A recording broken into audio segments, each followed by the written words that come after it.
Everyone, hope everyone's having a fantastic day. My name is Briana Weatherspoon, aka Busy Bee, and I'm so thankful and excited to be here with everyone. For those of you who are following, we appreciate you joining us and supporting the Canna Table, and we really look forward to taking this journey with you all. I also want to say, if you've made it this far, congratulations! You are a part of the growing cannabis community that knows the amazing benefits and properties of cannabis and how truly game-changing it can be. We're in such an amazing time right now, and I know I'm personally looking forward to cannabis getting the recognition it truly deserves. Although legalization of cannabis has ramped up across the nation, there's still a lot of work that needs to be done when it comes to clinical trials and testing and collecting data for medical conditions, illnesses, special needs, and etc. So how have we been spreading the word about cannabis? Word of mouth. This Faces of Cannabis segment is meant for us to share our personal cannabis stories with each other and why cannabis should be considered as an option for a better quality of life. We encourage you to share this segment and show with a family member or a friend who may be facing an ailment or suffering from mental health issues. It may just open their mind up to other possibilities and options to include in his and her everyday life. Kicking off Faces of Cannabis is Adrian Gomez from Menifee, California, a U.S. Marine Corps veteran who suffers from PTSD and utilizes plant medicine to manage his symptoms. Hello, Adrian Gomez. How are you doing today? Good. How are you? I'm doing very, very well. Thank you so much. And thank you so much for joining us today. Let's go ahead and get started with the basics. Can you go ahead and tell us a little bit about yourself? Yeah, so my name's Adrian Gomez. I'm originally from Dumas, Texas, small town in the out there in the Texas Panhandle. Came out to California 2 days after I graduated high school. Attended Marine Corps boot camp. Did 20 years. Retired, or was fortunate enough to retire in 2016, and just been out here in Southern California. I guess living the life, as they say.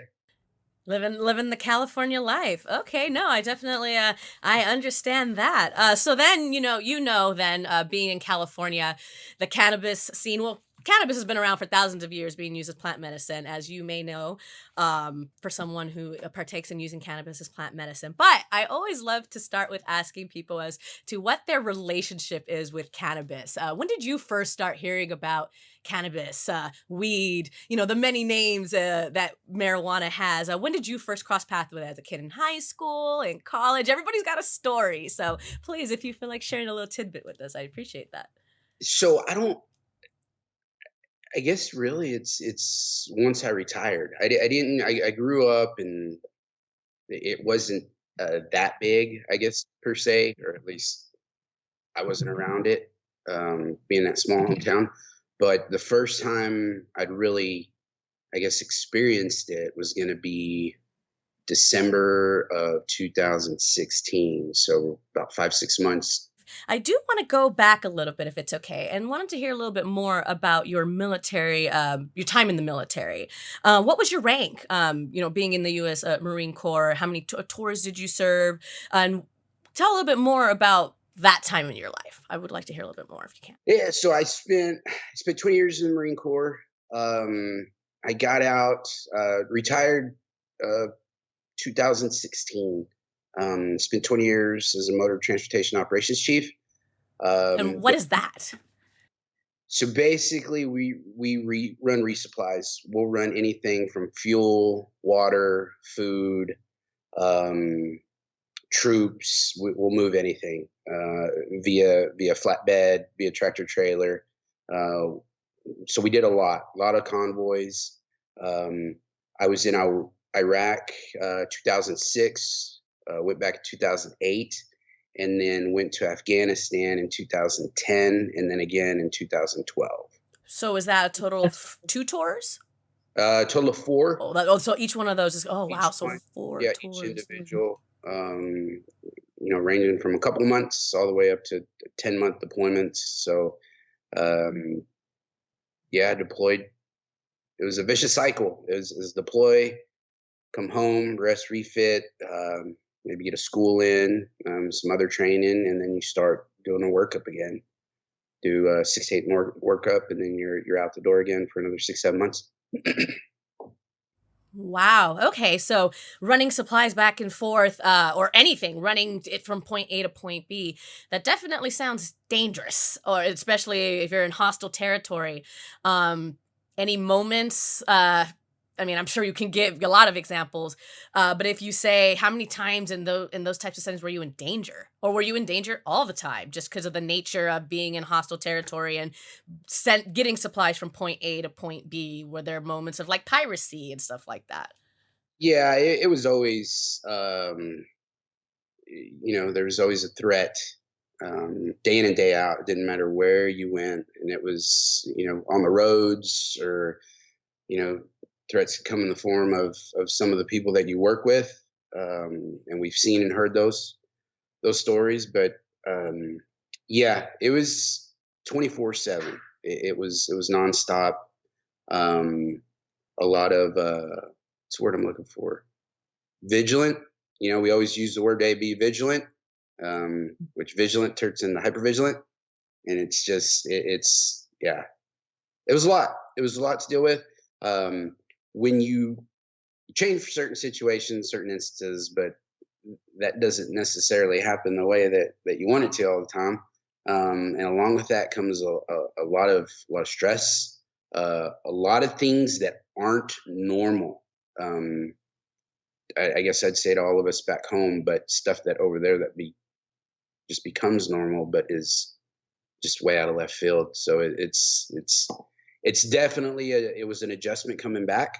Um, Going there, the adjustments easy, I guess you'd say. Within a day or two, you just adapt. But it was the coming back, and when you come back, excuse me, coming back, you didn't come back same. There's a lot of things that are, I'd say, overlooked, or that I should say that I I guess I thought was normal. You do. You think it's normal, but in looking back on it after being able to process everything, it's not. It's not normal. You're not normal. The way you think's not normal. The way you go about your daily activities aren't normal, and it's something that just lives with you. Something that just lives with you. Excuse me. And then just being able to find and use cannabis to manage it doesn't cure it, but being able to manage it helps. It helps a ton. No, absolutely. I would like to ask you if you're able to share, and for the people who are watching, I'm sure that they would be interested to know. So, when you got back home after, I would say, so your fourth tour, and touching upon what you just said, when did you notice that something wasn't quite right? Like, if you could put to words the symptoms and the feelings that you were experiencing, how would you put them in words if you could? It's the best way to explain it. It's not it's not normal to only sleep for a couple hours at a time. It's not normal to only sleep, in 15, 30-minute increments, and you're getting up, you know, checking to see if your doors are locked, checking to see if your windows are locked.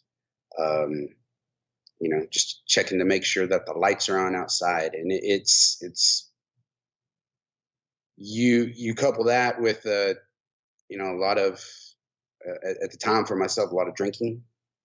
So, and I was doing it to sleep, but you don't sleep, you know.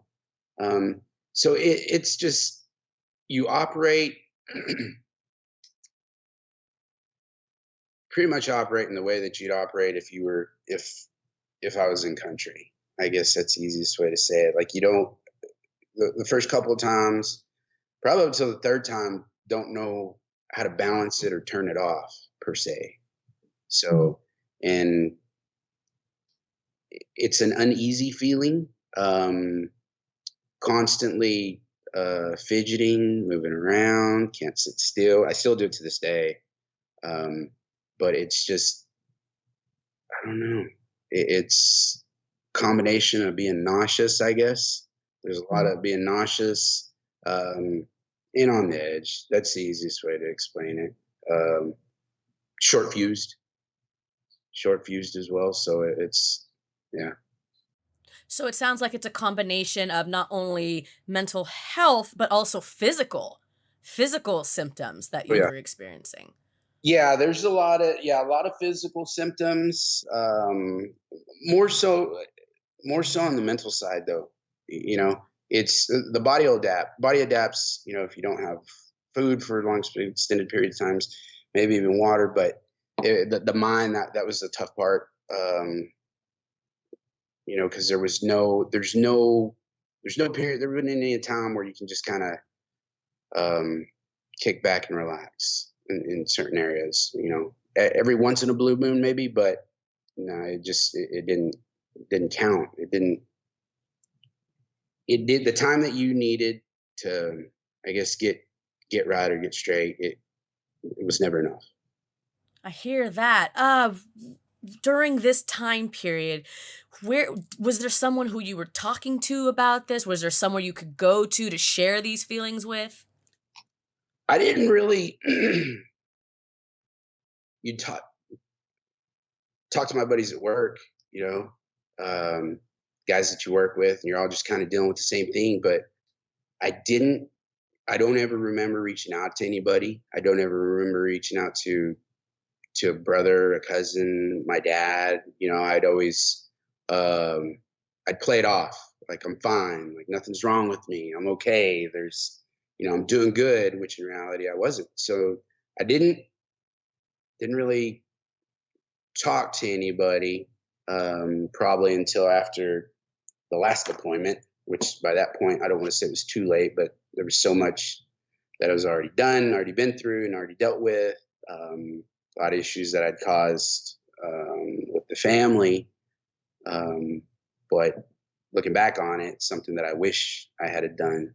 That you know, wish I would have talked to somebody and you know, let them know I was going through it. You know, I was just under the assumption that everybody's dealing with it, and you know, you show up to work the next day, everybody's fine. Hey, all right, you're okay, no big deal. And how about your wife? I know you mentioned you have a lovely wife, you have a couple kids.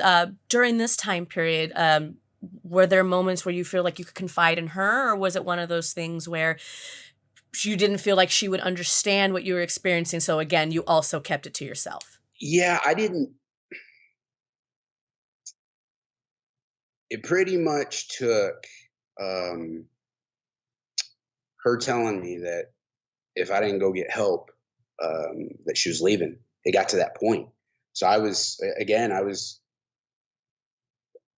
don't want to say oblivious to it, but again, I thought I was fine. I didn't think that anything was wrong, but it got to that point. Um, it got to that point, and then at that point in time, I'll never forget it. Um, when she told me, because that day I hopped in my vehicle and drove straight to work.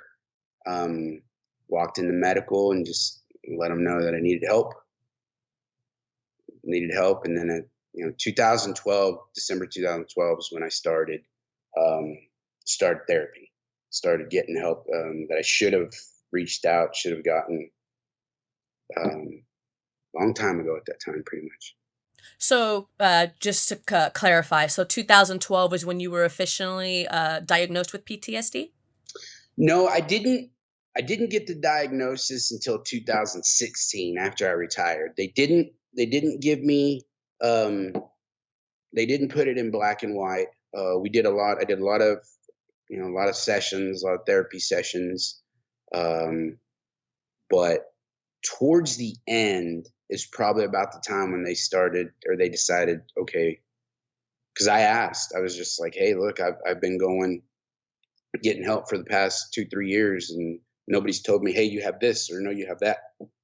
And that's when my doctor revealed to me, says, you have PTSD, you have it, and it's something that you're going to have to deal with and you're going to have to work with once you retire. So after retiring, and then you go through the VA process, your appointments and so forth, and then I want to say end of August, maybe the 1st of September of 2016.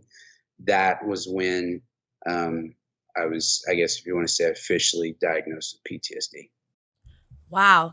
And, you know, I do want to give a quick refresher for those who are watching. According to the Mayo Clinic, PTSD, or post traumatic stress disorder, it's a mental health condition that's triggered by a terrifying event, either experiencing it or witnessing it. And according to the National Center for PTSD, about 7 or 8 out of every 100 people, so that's about 7 or 8% of the US population, will have PTSD at some point in their lives. And about 8 million adults have PTSD during a given year. So it's something that's actually fairly common. And, you know, we need to be talking about it more. My next question would be then, once you got that diagnosis for PTSD in 2016, what medications were you initially given? Because it sounds like cannabis was not offered first. And so can you tell us, if you remember, what medications you actually did have, or what form of action plan that they give you? And can you describe what kind of, like, were they downers? You know, did they make you sluggish? Did they make you feel numb? I always like to give a better sense of the before you transition into cannabis use. There's a lot of us veterans that deal with PTSD. They give you the tramadols and the trazodones, and you get the or the gabapentin. A lot of stuff you wouldn't normally hear of, but the gabapentin, the tramadol, trazodone, those are the three that I remember off the top of my head. But on top of that, they're going to give you another one for each one to counter the side effects, if applicable, if it applies. And then, of course, what that in turns is, then you get the blue pill, because all those pills together, when they add up, stuff doesn't work, and they give you the blue pill. But it sluggish is one of the feelings. I remember just depressed. You start losing interest in things that you used to want to do. For myself, weight gain. I probably, from the time I retired till the time I started using cannabis regularly, I'd put on probably 25, 30 pounds. 25, 30 pounds. So it's just, on top of that, dealing with, all those meds they give you, and then just dealing with intestinal issues. It was just walking around daily, just feeling crummy, combination of nausea, just uncertain what you wanted to do for that day. But yeah, it wasn't fun. So it sounds like you were literally walking around with like a little handful of pills that you would have to take in order to feel somewhat okay. And then you were drinking. So it was just a combination to try and figure out what the issue is, but really it doesn't sound like it was very helpful. I mean, maybe for the moment, but it doesn't sound like a very comfortable way to live. And so I would say then, if we can kindly touch back again. So you were doing that concoction of medication for how long? And until you were introduced to cannabis? And where were you when that happened? Were you hanging out with your buddy at work, or were you at their house when they were like, hey man, like, have you tried thinking of cannabis? How did that interaction happen? So it's probably, let's see. I was doing the medications and the drinking probably for about a good 7 months. At the mid to the end of the 6-month mark, that's when I had a buddy of mine tell me, just, explain to me again the benefits of having a med rec. Let me know ways that it helped him. So got the medical recommendation, and then went to my first dispensary. I mean, they're conveniently located close to these places. So I remember going in and just explaining to him. I was like, hey, it's my first time. I've never used it. I said, so, I've got time, please explain it to me. And of course they covered, they had split it up, it concentrates, edibles, and then flour and so forth. And I just told her, she's like, what are you looking to treat? And I just told her, I was like, I want to sleep. So I got a preloaded pen. It was I remember the brand distinctly, and I remember just taking it home. And prior to all this, I'd talk to my family, talk to my wife, talk to my kids, and just let them know what I was going to do, because last thing I wanted to do was be ducking around the corner, hiding it, or be out in the garage. Somebody asked, "What's that smell? What are you doing?" So I just let them know. So I remember coming home, and I had it in the bag, and I waited for my wife to get home. And I was like, "Hey, here's what I got. Here's what I have." And, she's like, "Well, let's hope it works." And I'll never forget walking out on my front porch, reading the instructions, looking at it. I remember talking to my buddies, like, "Man, it's just like if you've ever, it's just, you smoke it, just hit it, start small." I remember I did 2 hits that night. Walked back upstairs, put it in my medicine cabinet, kind of tried to hide it a little bit, and brushed my teeth, drank some water, and went to bed. And I remember waking up the next morning, and it was light, like it was full on light. And I never sleep past, I'm up before the sun comes up. And I wake up, and my wife's standing over the top of me, and her eyes are about as big as saucers, and she's looking at me. And I just look at her. I wake up, and I went to bed I didn't move. So the same position that I went to bed in is the same position that I woke up in. And I look over to my right, and she's standing there, and I looked at her, and she looks down at me, and literally, she says, "I thought you died." And I asked her, I was like, "Why?" She's like, "You weren't snoring, you didn't move, and you were still in bed when I woke up." So, needless to say, it worked.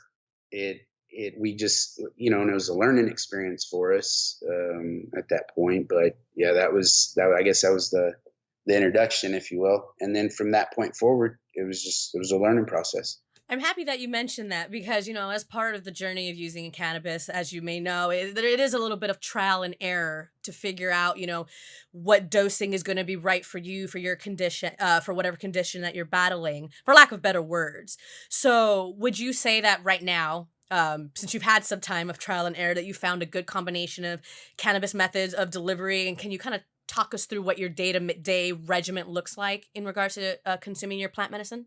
Yeah, so I initially started, with the vape pen, and quickly moved to cannabis, over to flower.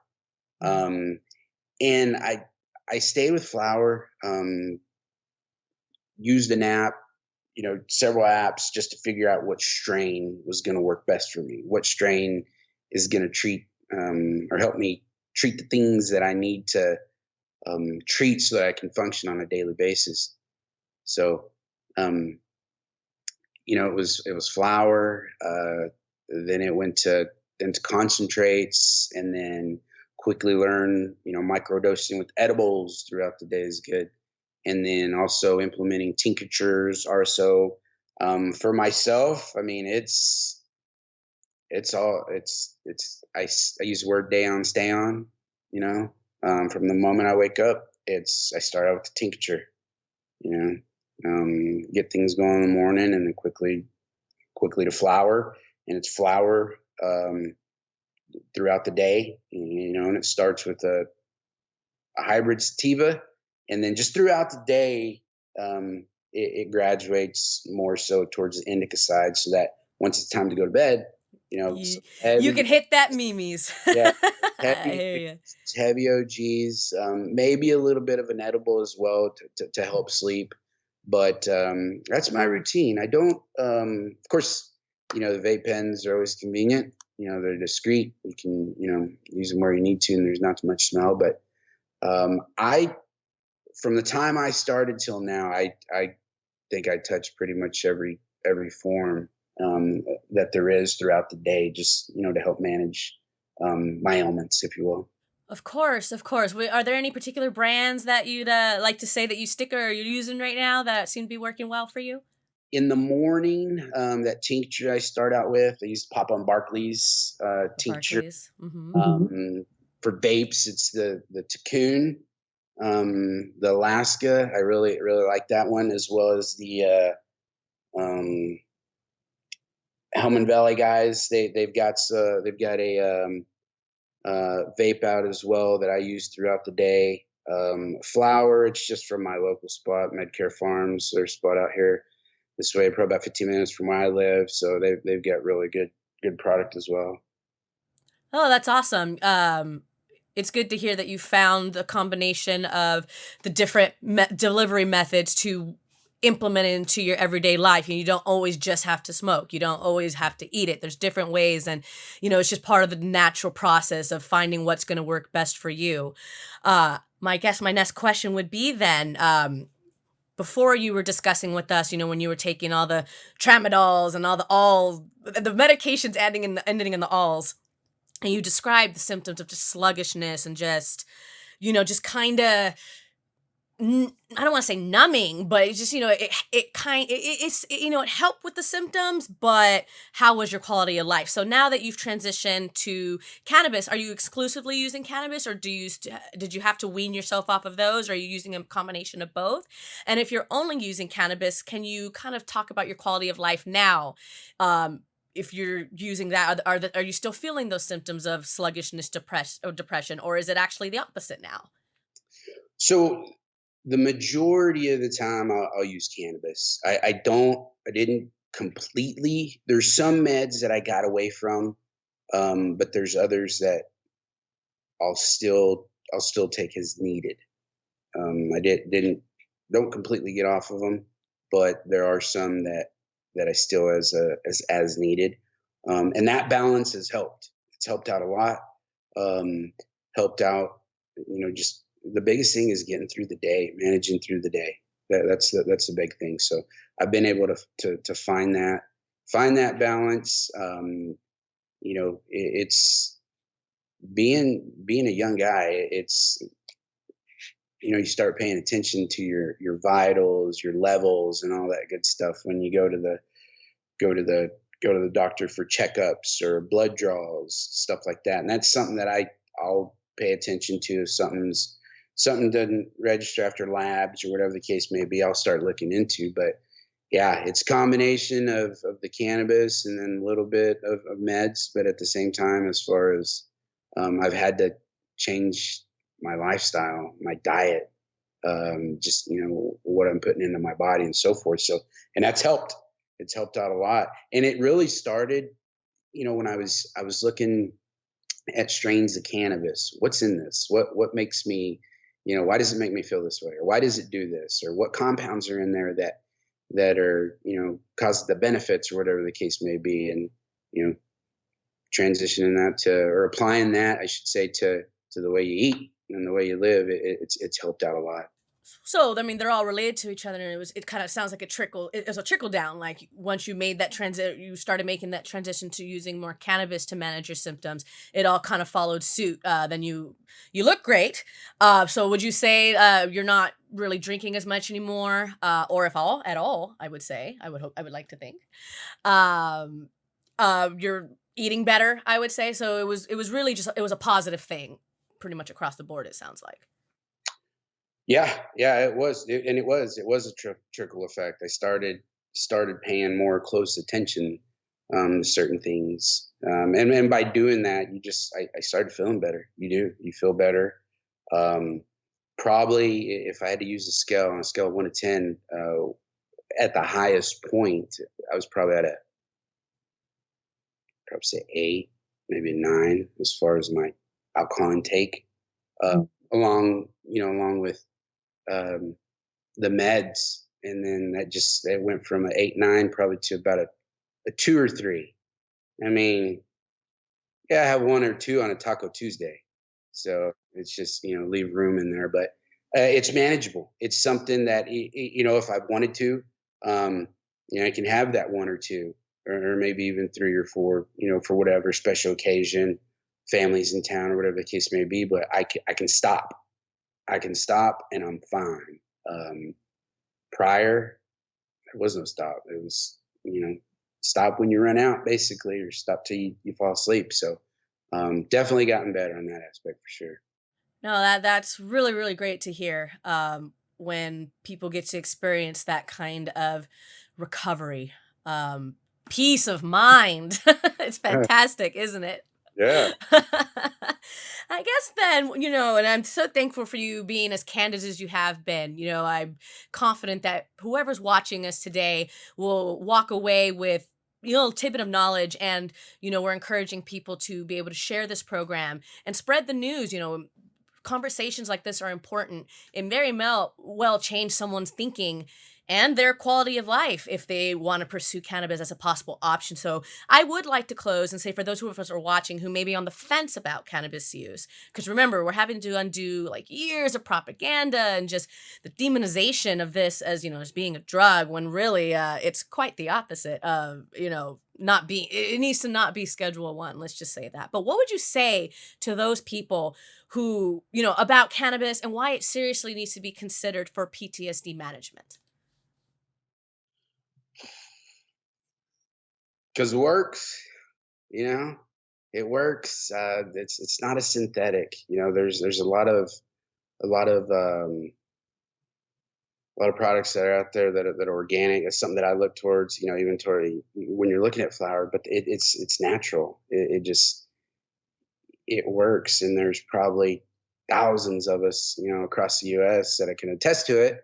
Only a few of us are coming out, or a handful are coming out and speaking about it. But it improves. It's improved the quality of life for myself. It's improved relationships with family members.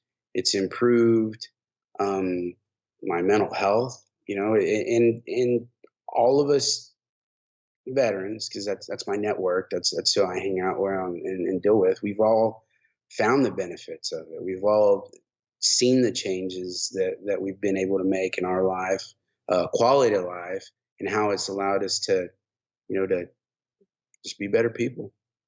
And that's what the goal is in life, isn't it? Yeah. To be happy, have peace of mind, just be better people. Well, Adrian, thank you so much for your time today. We definitely, again, thank you for sharing your story, being honest.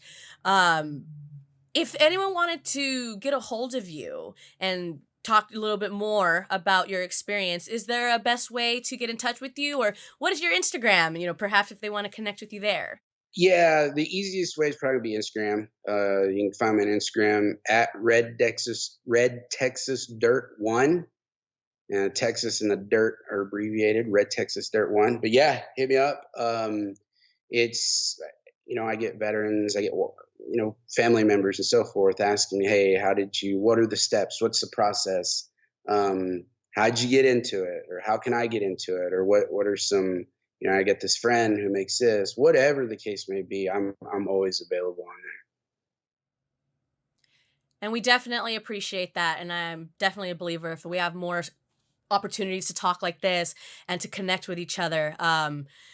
Cannabis, it's getting there. I'm very excited for the progress in the legalization and everything. So I definitely look forward to going along with the journey and getting the word out. So again, thank you so much for your time. I'm going to wish you a lovely rest of the day. If you want to say goodbye to everyone, and you take care. Okay? You got it. Thanks for having me. I appreciate it. Have a good one. You too. That's all for this segment of Faces of Cannabis. Thank you again for tuning in, and stay tuned for the next episode to hear more stories from the everyday people in our cannabis community. Want to share your cannabis story? Drop us a DM via social media or email us at thecannatable@gmail.com. We would love to hear from you. Until next time, this is Busy Bee with Sunday Brunch. Be safe and well, and back to you at the Canna Table.